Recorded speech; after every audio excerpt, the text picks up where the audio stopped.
suis là, je me suis fait contrôler très rarement, c'est vrai aussi. Mais les fois où je me suis fait contrôler, les 2 fois, ça s'est très mal passé. Une fois, il y en a un qui a sorti une arme. Et pourtant, je me suis dit, mais mon ami, c'est comment l'histoire? Ton collègue a fouillé, tout se passe bien. Toi, tu n'es pas content, tu sors l'arme. Pourquoi?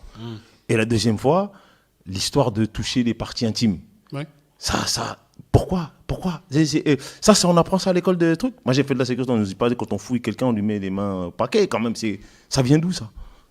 Alors, comme je te l'ai dit tout à l'heure en off et tout, je dis que nous, on fait le CFC, donc on doit être calme, ferme et courtois. Ouais. Donc, c'est parce que tu contrôles quelqu'un que tu dois, entre guillemets, lui manquer de respect ou quoi que ce soit. Donc, nous, les policiers, nous sommes des miroirs. J'ai envie de te dire que si tu me parles bien, et voilà, moi aussi, je te parlerai bien. Et si tu me parles mal, ben, effectivement, t'attends pas à ce que je sois gentil et tout. Et voilà.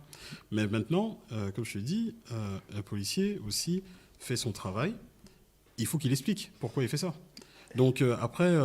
souvent, je dis aussi dans le sens contraire, c'est que quand le policier fait ça, donc il fait son travail. Maintenant, tu ne peux pas lui apprendre son travail parce que lui, il le sait. Mais si lui, il ne t'explique pas ce qu'il fait, forcément, après, on peut arriver à des malentendus.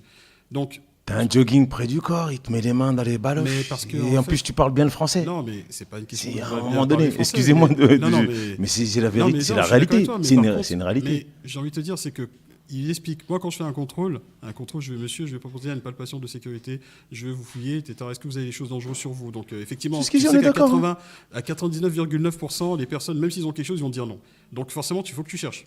Oui, mais on est d'accord là-dessus. Mais après, forcément, et c'est clair que si le mec il a un couteau ou chose comme ça, il va pas le mettre dans sa poche, ou il va pas le mettre dans sa poche, il va essayer de le cacher. Donc évidemment, le policier, forcément, va devoir chercher. Et ça s'explique. Ça peut être gênant, je peux le comprendre.